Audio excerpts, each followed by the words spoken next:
Hello, कैसे हैं आप लोग। मैं लव कुमार सिंह। आज हम आइसोटॉप्स के यूजेस के बारे में बताने वाले हैं आपको कि आइसोटॉप्स का कहाँ यूज होता है। आइसोटॉप्स क्या होता है इसके बारे में तो मैंने आपको पहले से बता रखा है कि आइसोटॉप्स का एटॉमिक नंबर सेम होता है एंड एटॉमिक मास डिफरेंट होता है, जो टॉप में लिखी होती है।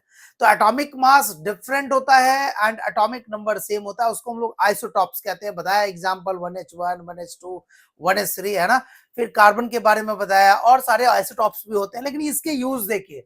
इसके सबसे पहला यूजेस है मेडिसिन में। दूसरा यूजेस है dating and age tracking. Dating तो आप समझते हैं, एज ट्रैकिंग में भी यूज होता है। ऑर्गेनिक प्रोडक्ट जैसे होते हैं उसमें एज ट्रैकिंग का यूज हम लोग करते हैं। C14 का इंडस्ट्री एंड एनर्जी के लिए यूज होता है। जैसे मान लो कि मेडिसिन में क्या बताया गया, radio active isotopes help diagnose and treat disease like cancer. अब मान लो यहाँ रेडियो एक्टिव आइसोटॉप आया। रेडियो एक्टिव आइसोटॉप क्या हो गया, जैसे C14 हो गए, रेडियो एक्टिव आइसोटॉप्स हो गया। जैसे यूरेनियम 238 हो गए, रेडियो एक्टिव आइसोटॉप हो गए, है ना। That emits higher energy, radio active that emits higher energy, alpha beta gamma etc, है ना। तो अब देखो ना, ट्रीट डिजीज लाइक कैंसर, जैसे थेरापीज वगैरह हो गए या अनकंट्रोल ग्रोथ हो गए, है ना। ये सारे के सारे जो होता है ना वो कैंसर के अंदर आता है। तो यहाँ पे हम लोग इनके मेडिसिन में काम आता है ये हमारा आइसोटॉप्स। क्लियर है।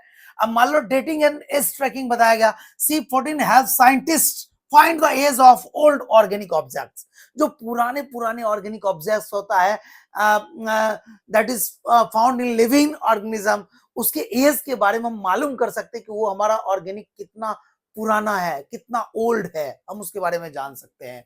C14 की हेल्प से हम मालूम कर सकते हैं कि जो हमारा ऑर्गेनिक ऑब्जेक्ट्स है हाउ मच ओल्ड, है ना।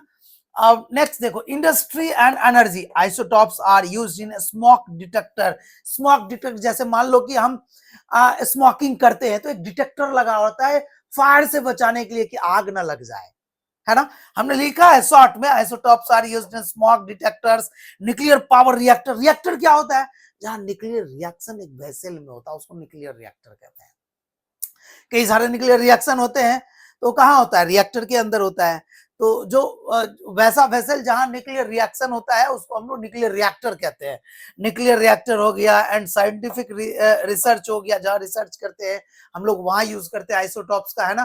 तो शानदार यूजेज आपको बताया। मेडिसिन में यूज होता है, इसके डेटिंग एंड एज ट्रैकिंग में यूज होता है, इंडस्ट्री एंड एनर्जी के लिए यूज होता है। तो आइसोटॉप्स बड़ा यूजफुल है, इसकी जानकारी बहुत इंपॉर्टेंट है। Thank you so much.